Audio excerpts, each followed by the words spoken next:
오늘은 그 연장근무 관련해서 저희가 시리즈로 진행했었는데 마지막 편 말씀드리려고 합니다. 그럼 이제 실질적으로 어떻게 연장근무 수당을 받을 수 있는지 이 부분에 대해서 말씀을 드리려고 하는데요. 임금체불 사건을 보면은 연장근무를 했는데 수당을 받지 못해서 청구하는 사례도 있을 거고요. 경영상 이유로 아예 받지 못하는 사례도 있을 것이고, 휴게 시간에 내가 일을 했는데 거기에 맞는 이제 임금을 주지 않았다, 이런 사건도 있고요. 아니면은 여러 가지 수당들, 연차나 각종 기타 수당들을 청구하는 사례들도 있습니다. 그러니까 여러 가지 임금 체불 사건들이 있을 수 있는데, 지금 말씀드리고 있는 이 연장근무 수당을 받는 거는 제가 생각하기에는 어려운 편에 속하는 게 사실이긴 합니다. 아무래도 이제 꾸준히 연장근무를 한 게 아니라 어떤 날은 퇴근을 좀 늦게 해서 일을 더 많이 했다, 이런 것들이 매번 입증을 하는 게 좀 어렵거든요. 내가 언제 퇴근했다라는 것만으로 내가 언제까지 근무했다라는 게 확인이 되지 않기 때문에 인정되기도 좀 어려운 편은 맞고요. 그래서 이걸 이제 사건으로 진행을 하신다고 했을 때 이 부분을 좀 염두를 해 두시는 게 필요할 것 같긴 합니다. 그래서 오늘은 내가 퇴근한 시간, 이거에 대한 객관적인 자료가 있을 때와 없을 때로 나눠서 말씀을 드리겠습니다.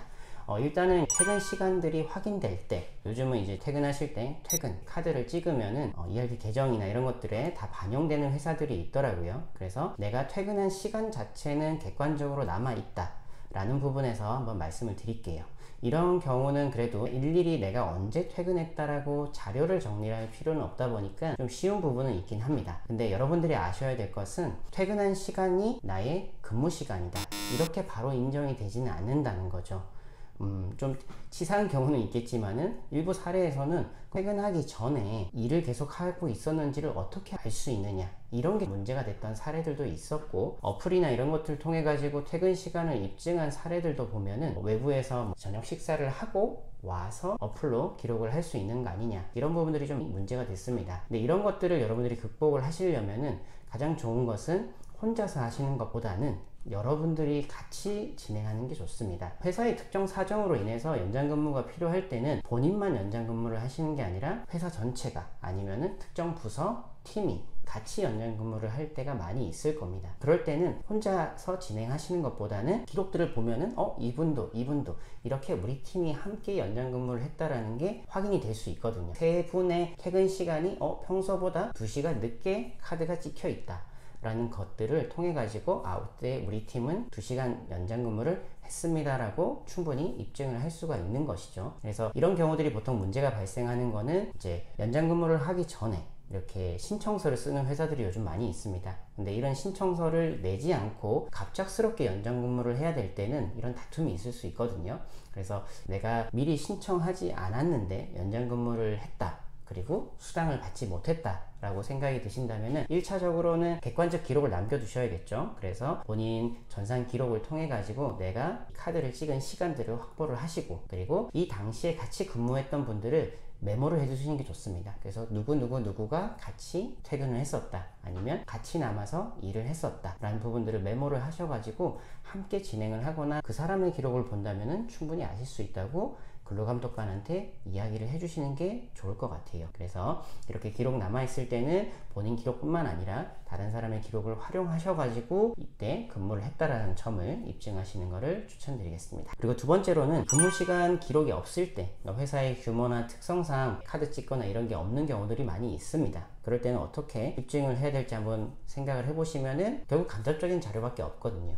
본인이 교통카드를 이용해서 대중교통을 이용한다 라고 하면은 지하철이나 아니면 버스에서 태그한 시간, 신용카드 회사나 이런 거 통해 가지고 다 받을 수 있습니다. 그래서 거기 보면은 무슨 역에서 하차, 이렇게 시간까지 다 나와 있습니다. 그래서 내가 6시 몇 분에 근처에 있는 지하철역에 태그를 했다, 이런 것들이 이제 증거가 될 수가 있는 거죠. 그래서 일정하게 이런 기록들이 남아 있다고 했을 때 이런 것들을 모아 가지고 제출을 하시는데, 대중교통을 이용하지 않았다라고 한다면은 입출차 기록을 활용하시는 분들도 있고, 고속도로를 계속 타셔야 되는 분들은 하이패스 기록, 이런 것들을 많이 활용을 합니다. 근데 문제는 이런 것들이 다 간접적인 기록밖에 안 된다는 거죠. 그래서 저도 이런 기록들 많이 감독관한테 내봤었고, 이메일 기록 이런 것도 제출을 해봤는데 잘 인정이 안 되는 경우들이 사실 많긴 했습니다. 근데 어떤 특정 기간에 업무가 집중되는 그런 일들을 많이 하실 수 있어요. 연말이나 아니면 월말, 분기 말마다 일들이 많아지는 뭐 회계사무실이나 뭐 세무사무실들, 아니면 업장의 특성상 매일 저녁마다 마감 업무를 30분, 1시간씩 더 해야 되는 업종들이 있을 겁니다. 그래서 이런 경우에는 저도 연장근무 청구를 했을 때 인정이 됐던 사례들이 좀 있는 것 같아요. 그래서 한 예를 말씀드리면은 헬스장이었고요. 그리고 운동이 예를 들어서 한 8시 50분에 마지막 수업이 마감이 됐습니다. 근데 수업이 마감이 된다고 해서 바로 퇴근을 할 수가 없겠죠. 운동기구를 정리를 해야 되고 샤워실에 있는 수건들이나 이런 것들을 정리를 해야 됩니다. 근데 이분이 마지막 수업을 담당했다라는 것은 객관적으로 기록이 남죠. 왜냐면 강사가 다 등록이 되어 있기 때문에. 근데 이분이 혼자서 수업을 마무리를 하시고 퇴근을 했기 때문에 이분은 입출차 기록이 있었는데요. 입출차 기록을 확인을 했더니 마지막 수업보다 한 30분 정도 이후에 일관되게 출차 기록이 남아있는 것이 확인이 됐습니다. 그래서 감독관이 사업주를 불러다가 이런 것들을 물어봤죠. 마감 업무 따로 하는 사람이 있느냐, 청소를 다른 사람한테 맡기느냐, 이런 거 확인했을 때 이 근로자가 하는 게 다 확인이 됐습니다. 그래서 이런 것들 통해 가지고 이분이 마지막 수업을 담당했을 때는 30분씩 연장 근무를 한 것이 다 인정이 됐거든요. 그래서 이렇게 객관적인 기록이 없을 때는 제 생각에는 이제 근로감독관을 최대한 설득을 합니다. 그래서 감독관으로 하여금 연장 근무를 할 수밖에 없었구나 라는 결론에 이르게 하셔가지고 조사 과정에서 이거를 그냥 확인을 받는 게 제일 좋습니다. 객관적인 기록이 없다 보니까 수사나 이런 것들이 계속 진행되는 것보다는 이렇게 정황적으로 내가 일을 할 수밖에 없었다, 연장 근무를 했다, 이런 것들을 남기셔가지고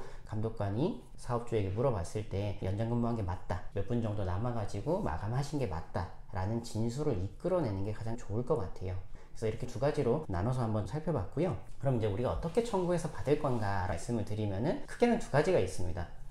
진정 제기하는 거죠. 그래서 관할 노동청에 연장근무 수당을 달라라고 진정을 제기하시는 방법이 있을 거고요. 다른 방법은 민사소송을 하시는 방법이 있죠. 임금 청구에 소를 제기하시는 방법이 있습니다. 두 가지 중에 사건마다 맞는 방법은 있겠지만은 가장 큰 특성 몇 가지만 말씀을 드리면은 여러분이 이제 그 민사소송을 진행을 했을 때는 일단은 노동청보다는 시간이 좀 많이 걸리겠죠. 그리고 비용도 아무래도 조금 더 많이 들 가능성이 있습니다. 근데 이제 장점이라고 한다면은 우리가 임금을 청구한 거기 때문에 이자가 발생을 합니다. 지연이자라고 하죠. 그래서 내가 퇴사를 한 이후에는 20%의 이자가 발생을 하게 되는데요. 이런 부분들이 민사소송을 제기했을 때는 청구 대상이 될 수가 있습니다.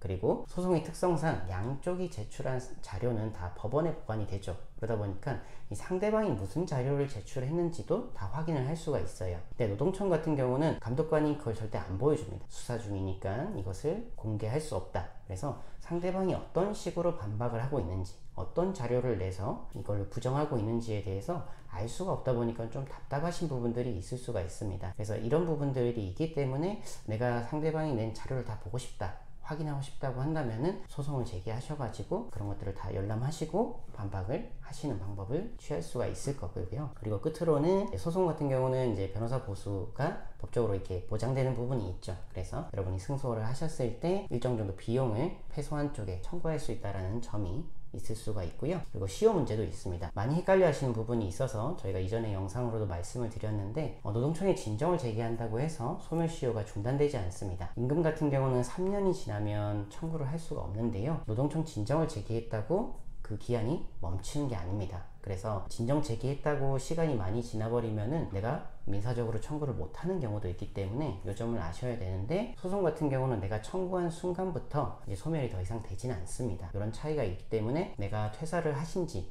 1, 2년 이상 지났다고 한다면은 노동청 진정 중에 소멸시효가 완료할 수 있다는 점을 꼭 아셔야 될 것 같습니다. 이전부터 해서 저희가 연장근무 관련해서 3번 정도 나눠가지고 어떻게 이거를 인정받을 수 있는지 말씀을 좀 드렸습니다. 근데 이 내용만으로도 해소가 안 되는 부분들도 있으실 거예요. 그런 것들을 댓글 남겨주시면은 거기에 맞는 좀 답변을 드리도록 할 테니까요.